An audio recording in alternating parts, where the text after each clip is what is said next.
Fala, galerinha. Tudo certo? Então, nossa terceira parte, a nossa primeira aula, tá lembrando que tudo uma aula só até então, mesmo conteúdo, né? Falando sobre CIPA. Vou deixar o cardzinho aqui no início do vídeo, caso você não viu a primeira e a segunda aula, para você dar uma olhada.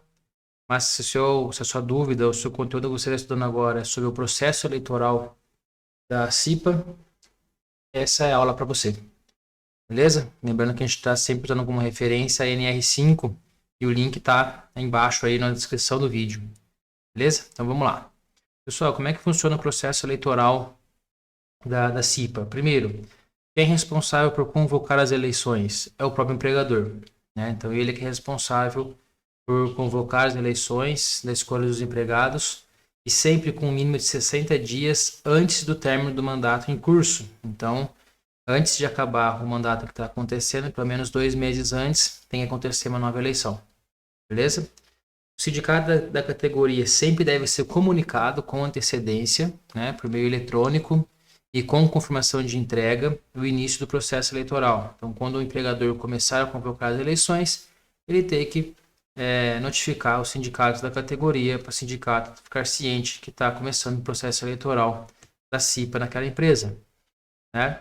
E o processo eleitoral, né, uma vez que o empregador convoca as eleições, né, é de responsabilidade do presidente e do vice-presidente da CIPA, que vão constituir a comissão eleitoral, né, do novo mandato. Tá? Então, o presidente e o vice-presidente têm responsabilidade no processo eleitoral. Tá? O processo eleitoral, aqui eu dou um destaque bem, né, realço aqui o item 5.5.3, tá? Lembrando, pessoal, eu gosto de bater sempre essa tecla. Isso aqui é uma explanada sobre a norma, né? Então, estou passando alguns itens para vocês. E esse item 5.5.3, ele tem alguns subitens que cita as condições do processo eleitoral. Ó. Ele cita as condições do processo eleitoral, tais como publicação de edital, a inscrição e a eleição individual, a liberdade de inscrição para todos os empregados do estabelecimento, garantia do emprego, o voto secreto, publicação dos candidatos, entre outros. Tá? Então, se você está estudando um pouquinho sobre o processo eleitoral, tá? Pega a norma, tá no descritivo embaixo do vídeo, na descrição do vídeo, tá? Pega lá, vê o item 5.5.3 e estuda cada um desses subitens, tá? Tem mais itens aqui que você deve saber. Eu destaquei aqui os primeiros, ok? Então, não se esqueça desse detalhe. O processo eleitoral também, né? Pode acontecer algumas prorrogações de prazos, então devido à falta de participação dos empregados. Então, se ele for inferior a 55%, a 50%, né? O item 5.5.4 e 1/3, depois ele tem uma regrinha lá que ele mostra como que deve ser feita a contagem dos votos, que é o item 5.5.4.1, tá? Então, sempre que acontecer, né, essas duas situações previstas no item 5.5.4 e prevista no item 5.5.4.1, o sindicato deve ser novamente comunicado, né? É o item 5.5.4.2. Tá? Então, sempre que tiver prorrogações de prazo devido à falta da participação dos empregados, o sindicato deve ser comunicado. Beleza?